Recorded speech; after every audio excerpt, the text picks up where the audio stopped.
Shalom sahabat Sekar, semakin dekat dengan Kristus, sebuah bagian layanan untuk menolong jemaat seminggu 2 kali untuk bisa bersatu bersama-sama, dipandu oleh rekan-rekan hamba Tuhan, penatua majelis yang mengisi bagian Sekar ini.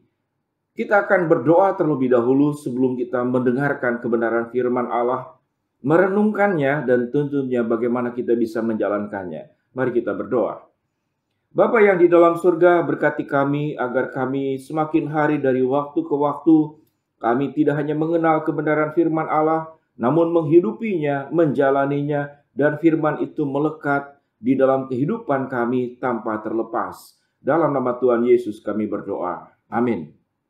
Sahabat Sekar yang dikasihi Tuhan, tema kita adalah percaya sepenuh hati.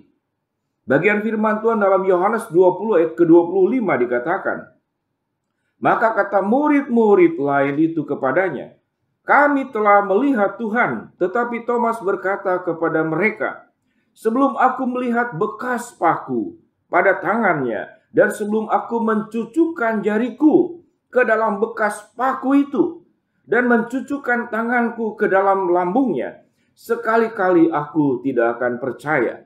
Ayat ke-29 Yesus berkata, karena engkau telah melihat aku, maka engkau percaya.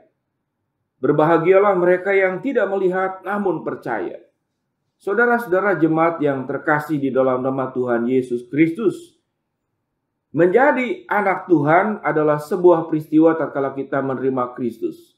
Namun dalam proses perjalanan iman kita bisa juga seperti Thomas. Kita ingin melihat bukti-bukti yang terlihat dengan mata. Kita ingin melihat bahwa keberadaan Tuhan itu menolong, membantu kita dengan sebuah pertolongan yang sudah kita rasakan. Kita tahu dengan jelas bahwa Yesus sudah bangkit. Pada saat bangkit itulah murid-murid kemudian berkumpul di sebuah rumah.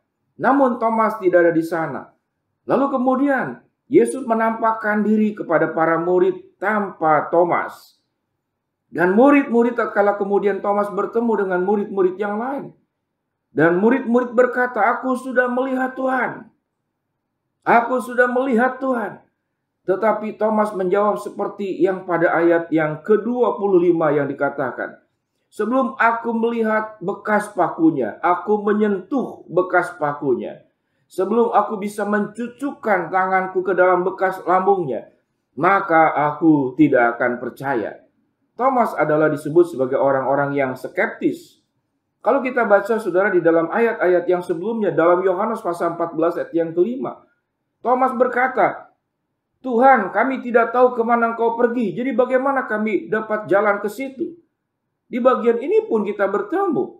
Setelah Thomas mengikuti Tuhan, dia pun juga mempertanyakan.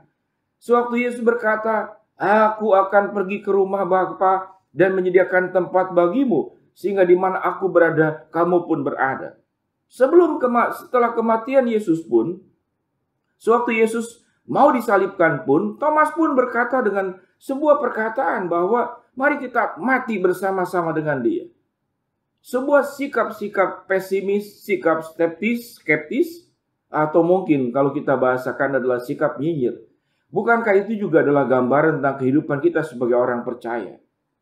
Sekalipun kita sudah mengikut Tuhan sekian lama, pada prinsipnya seringkali kita tidak pernah percaya kepada Tuhan secara sepenuh hati. Kita setengah hati, setengahnya lagi adalah butuh pembuktian. Kalau tidak ada bukti, maka saya tidak percaya kalau Tuhan itu ada.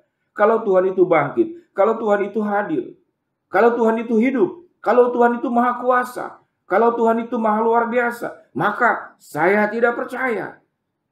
Gambaran Thomas adalah gambaran tentang diri kita. Yang sekalipun kita sudah diangkat menjadi anak-anak Tuhan, orang-orang percaya, kita seringkali juga tidak mempercayai Allah. Tatkala kita dihadapkan kepada kesulitan, problem, sakit, penyakit, kemiskinan, persoalan demi persoalan, masalah demi masalah, kita mempertanyakan Tuhan, di mana Tuhan? Aku tidak pernah akan percaya kepada Tuhan sebelum aku melihat buktinya. Bahwa Tuhan itu menolong saya. Bahwa apa yang saya harapkan dan saya inginkan itu terjadi di dalam kehidupan saya. Thomas adalah pribadi yang tidak mempercayai Allah sepenuh hati. Dan Tuhan berkata, apa yang firman Tuhan katakan? Dalam bahasa Yunani dikatakan, Makario hoime identes kai pistio santes. Apa yang dikatakan oleh firman Tuhan? Berbahagialah mereka yang tidak melihat namun percaya. Makario hoime idontes kai pistio santes. Itu dalam bahasa Yunani.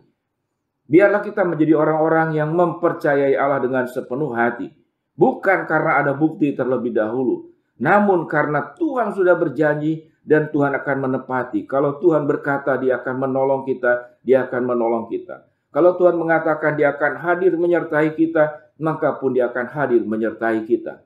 Mari kita belajar percaya kepada Tuhan tidak setengah hati, namun sepenuh hati. Mari kita berdoa. Bapa yang di dalam surga, ya Tuhan, hamba-Mu berdoa agar kami tidak memiliki iman seperti Thomas yang setengah hati mempercayai Engkau, namun hidup kami mempercayai Tuhan dengan segenap hati. Tuhan punya rancangan, Tuhan punya kehendak, Tuhan punya jalan adalah jalan yang terbaik dan sempurna. Kalau kami belum mendapatkan pertolongan secara nyata, bukan berarti Tuhan tidak ada. Tapi Tuhan punya rancangan, Tuhan punya waktu, Tuhan punya kehendak yang lebih baik daripada pemahaman dan kehendak kami semua. Dalam nama Tuhan Yesus kami berdoa. Amin. Shalom, Tuhan memberkati kita semua.